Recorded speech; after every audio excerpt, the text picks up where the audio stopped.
We're back, people, and today we're breaking down film on Chop Robinson, Miami Dolphins rookie edge defender, and he just continues to evolve week to week. He is transcending really good play again. He had 10 pressures in this game, got a sack, almost had another few sacks in the game. One that, right there ended up being called a pass, could have been a fumble. Literally was just an absolute havoc, was getting double teamed.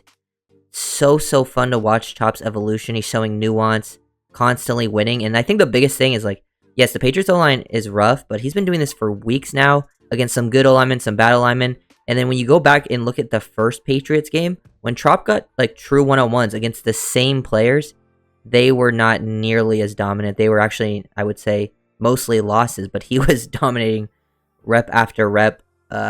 Played pretty well overall, but it's really the pass rush ability that we're paying attention to. He did some decent things versus the run, had some pass deflections. But yeah, Chop doing a lot of good throughout the game. Really liked watching him play, and really like watching him develop week to week because he's playing some elite football. Like right there, he gets hands to face. So we'll break this down. This first play is his sack in this game, and they double team him. They get 81 to widen him, but here we get him in a wide 9 position. And he does a great job using his hands to two-hand swipe, so keep himself clean. To not really like 81 doesn't really get too much of a slowdown on him, so he does the two-hand swipe to keep his momentum, and now takes a super wide angle on the arc, and then look at him flash his hands. He puts out that right hand, flash the hands, get this guy to commit his hands out, and then dip underneath. So not uses a nice little, flash, dip, get low, and then stay on your feet, because this is an area he's really improved, is when he's turning the corner, is staying on his feet. Sometimes he'll still go to the ground, but for the most part, he's now finishing, taking great angles of the quarterback, and look at the burst and speed to finish on May. It's been so impressive. Really one of the best rookies, I think, throughout the league over the past 4 or 5 weeks. Really taking his game to the next level. He still got that speed to power. This time gets one-on-one isolated on the right tackle. Gives them a little bit of a foot fire hesitation. He gives them, boom, that little hezzy right there. Little foot fire, and then boom, into the chest. Look at him power, pop, good pad level, leverage is one here. Knocks this guy off balance, and then opens up his hips and takes the right angle to the quarterback. Hits his hand, is almost a fumble. It's barely a pass. Would have been another sack and fumble recovery for the Dolphins. Unfortunately, they end up giving him just a barely forward momentum pass, but he was just winning. This is why I was saying early on, even though Chop has clearly improved his pass rush moves, he was still getting some pressures early on in the season, but not getting sacks. That's why I think pressure is just a better predictor of sacks in the future than sacks themselves. Because when you're getting consistent pressure, sacks can just be kind of random. It depends. There's so many other factors that play into it, like what the play call is for the offense, what the quarterback's doing, where you're aligned. Sometimes you get your other teammates sacks. But when you're getting consistent pressure, that's how you know when you're really dominating. Look at these. Here he gets half a sack, gets off the ball, getting double teamed again. This time by Henry. Doesn't win as cleanly off the edge versus the tight end because the tight end really commits. But look at him just. He gives the tight end a hump move, so he hard attacks the outside, uses that right hand to throw him to the side, then continues working back to the inside, beats both guys across their face, showing some power, fight, toughness, high motor, and then finishes at the quarterback with Ogba, who is able to win on a stunt. Ogba comes in unblocked. He works the stunt and comes in unblocked, and Chop literally still meets him at the quarterback, even though he was getting double teamed. That's how dominant Chop has been in these games. He can win to the outside, true one-on-one with, when he has to get hands-on. This one, he shows, a speed to power, but uses it to, use it to push and pull. So he, push into him and then pull down, get the guy off balance, and then rip underneath. So just showing, different moves, and then showing the bend to get to the quarterback, gets the hit. I think that ended up being offensive pass interference on the play anyway, so they completed it, but it got called back. But just clean hit on Chop on that win. Just winning in a few different ways throughout the game. Another quick pressure, just nice little counter to the inside. Gets this, the guy starts oversetting, doesn't want to get beat to the outside, so Chop gets engaged, and then just uses that right arm. You can just tell by how he kind of extends and flexes and torques right there with that inside part to get this guy to open up his hips. You're just using a nice power move here, but getting the guy to open, fall off balance. Not your traditional bull rush, but get that guy to win, and then it forces Drake May to throw it away. Just constantly winning, constantly creating pressure. True dominant performances from Chop Robinson in the recent weeks. Like, he's been doing very good for, like, since I would say the Bills game. He was playing better and better before that, but like, since the Bills game, I feel like it's really just taken the next step. Rams, Raiders, this game. Some very, very good performance. Winning to the outside here. Kind of how he beat that tight end earlier. Just winning with this quick swipe. Boom. Like, boom, swipe those hands. The guy shoots it out. You win to the outside half. Winning, outside, inside, doing it with different moves, then bend underneath. Drake May is getting hit from multiple different sides here. Quinn Bell comes free on a stunt. Very, very good. Ball ends up getting, thrown away down the field.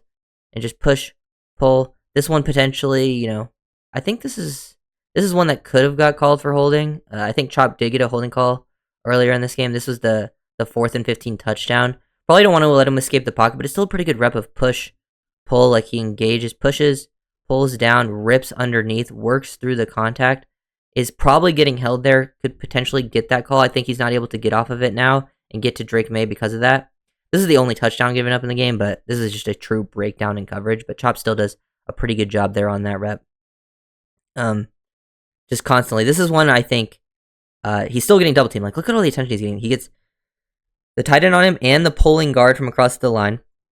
I do think he wants to maintain better rush lanes, rush discipline here, but still beating the tight end and then just constantly finding work.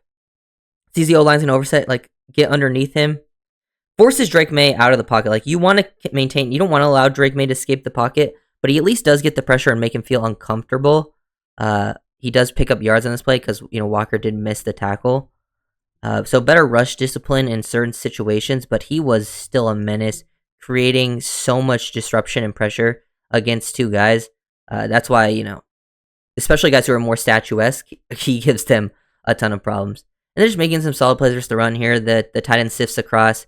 He recognizes he's unblocked, realizes this guy's working across, meet him down, get constrict, and then throw your body into it to help Calais constrict that run lane. I think just doing a good job recognizing it. He's not going to be a high-level run defender ever, but just doing some decent jobs in those situations is definitely helpful. Like, here's another rep versus the run. Just fire off the ball. Look at this first step. Win to the inside versus the tight end. Rips underneath.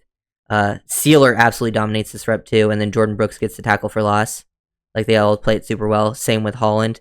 So they, like, all disrupt. Sealer, Holland, and Chop just disrupt that rep. Forces Stevenson to bounce, and then Jordan Brooks finishes. Just really high-level football. Chop also doing some decent work in coverage. Like, this one he's dropping. He gets eyes on 3, sees him working upfield, finds the receiver on the outside, number 1, who becomes to the inside, gets hands on, disrupts, then turns his head around, get in the throwing lane of the other receiver that's coming in behind you, and then Sealer's getting the sack on the quarterback, the strip sack. So dropping into coverage, doing good work there. Here he gets a hands to the face, like I was saying. Like, he got a couple penalties that could have been called on him. I think they were missed in this game. That's a clear hands to the face. There was another one that I think could have been. I don't have here, but I think it could have been another hands to the face face mask. I just didn't put it in here because I wasn't 100% sure. It was kind of hard to tell, but there's potential. And then here's a Ramsey sack where Chop just gets the attention.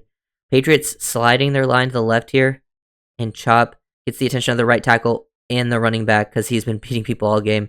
I mean, and if the running back didn't help, Chop probably gets to the quarterback pretty quickly. But he gets attention from 2, honestly, even 3 guys a little bit. And then Dotson and Ramsey come in unblocked, and Ramsey gets the sack. So much attention. Here he gets double teamed again. He doesn't able to win very quickly. Like, he sees that he's definitely not in a good spot here. So he kind of like tries to spin out of it so Drake May doesn't get to the edge. So like, he realizes, boom, I'm not going to make a effect here as a pass rusher with the people on me in the positions he's in. So he spins out, thinks, okay, I don't want to get beat to the outside. In case May escapes the pocket, which he does. So then he escapes the pocket, but then gets his hands up and gets a pass deflection. Just good work. And it was incomplete, by the way. Just really, really effective. Constantly facing double teams. Chip by the tight end. Boom. Use your hands. Keep yourself clean. And then look at this, like, ghost move. Shows a little flash with that right hand. Gets the right tackle to shoot and then dip underneath. That is special, like, upper body flexion. Right tackle does a decent job of recovering, but they get pressure on Drake May. I just think the initial part of this move is so impressive, considering especially that he's getting double teamed from underneath the whole time.